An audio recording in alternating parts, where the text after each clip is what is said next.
అరే ముగ్గు పోసింది మేము, పారబట్టి తవ్వింది మేము. మేం లేకుండా రిబ్బన్ కటింగ్ ఎట్లా చేస్తారు? ఏ మీరుండంగా ఏం చేసిర్వయా? అప్పుడు కుర్చీల నిమ్మలంగా కూసుర్రా, మరి పైకం పెట్టి కట్టద్దా? రిబ్బన్ కటింగ్ చేసుకుంటే మేము వద్దన్నమా? లేదు లేదు, అయినా మాకు ఇల్వలేదా? మేం చాలు చేసిన దానికి మీరెట్లా రిబ్బన్ కటింగ్ చేస్తారు? వస్తాం, వచ్చి చూసి అన్ని జనాలకు చెప్తాం.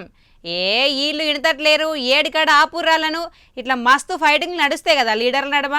ఇప్పుడు సుతా గదే ఒకటి నడుస్తున్నట్టుందిగా.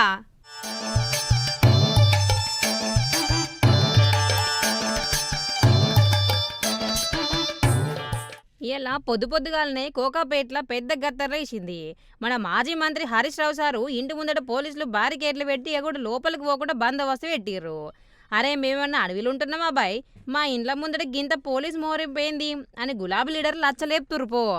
అసలు ముచ్చటేందంటే సనత్ నగర్లో ఉన్న టిమ్స్ దవాఖానకు మొన్న CM Revanth sir ribbon cutting చేసిండు కదా.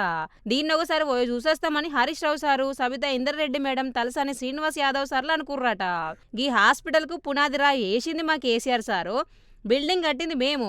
కానీ ఇప్పుడు కాంగ్రెస్ వాళ్ళు వచ్చి జస్ట్ రిబ్బన్ కటింగ్ చేసి మా క్రెడిట్ కొట్టేస్తారని బీఆర్ఎస్ వల్ల ఇగో హట్ అయిందట. అందుకని హాస్పిటల్ లోపలికి దూరి తిప్పలేమన్నా ఎగబడతామని బయలుదేరితే పోలీసు వాళ్ళు అలర్ట్ అయి ముందస్తేనే కోకాపేట నివాసంలో హరీష్ రావు సార్ను హౌస్ అరెస్ట్ చేసి పారేసిర్రు.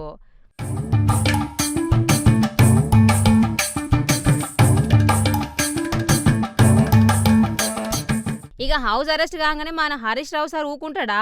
సోషల్ మీడియాలో కాంగ్రెస్ సర్కార్ మీద గట్టిగానే ఏటకరం దాంచిండ్రు. సర్కార్ దవాఖానలో ఉన్న లోపాలను మేం చూపిస్తామని భయపడే గిట్ల దొంగసాటుగా అరెస్టులు చేయిస్తుర్రా అని అడగబట్టే. అటుపక్క కేటీఆర్ సార్ సుధా దూరి గిది చేతగాని సర్కారు, పిరికి పంద చర్య అని ఫైర్ అయిండు.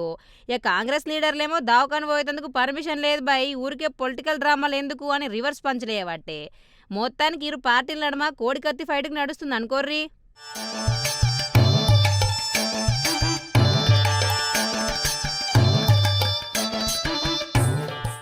మరి గీ లొల్లి గింతటితో ఆగుతుందంటే అస్సలు ఆగేటట్టలేదు. Harish Rao sir house arrest వార్త తెలియగానే గులాబీ శ్రేణులు కార్యకర్తలు కోకపెట్టి దెక్కు ఉరుక్కుంటూ పోయిర్రు. పోలీసులు మాత్రం ఎవరిని కలవనిస్తలేరు. రేపు మాపు గీ హాస్పిటల్ క్రెట్ లొల్లి ఇంకా ముదిరి అసెంబ్లీ లోపట బయట పెద్ద రచ్చ జరిగేటట్టుంది పో. బీఆర్ఎస్ వాళ్ళేమో సెలవు శరత్ నగర్ అని ఇంకో డేటు అనౌన్స్ చేస్తారు కావచ్చు. కాంగ్రెస్ వాళ్ళు మాత్రం రూల్స్ బ్రేక్ చేస్తే డప్పు వాయించుడు ఖాయమని బారికోట్లు రెడీ చేస్తుండొచ్చు. అయినా కట్టెతందుకు చూసింది మేము, పేరు పెట్టింది మేము, చాలు చేసింది మేము అని గులాబ్ పార్టీ వాళ్ళు అంటే, లేదు లేదు మీ సర్కారు ఉన్నప్పుడు ఏం చేసిర్రు, దాన్ని ఆలనా పాలన చూసిర్రా, అప్పుడే ఎందుకు గట్లేదు, ఎందుకు రిబ్బన్ కటింగ్ చేసుకోలేదు, మేం పూర్తి చేసినాం భయ్, అందుకే రిబ్బన్ కటింగ్ చూస్తే చేసినాం, లేకపోతే మిమ్మల్ని పిలుస్తున్నామా ఏంది అన్నట్టు వీళ్ళ మాట. మరి చూడాలి ఆఖరికి తీన్మారాట ఎటువై తిరుగుతుందో.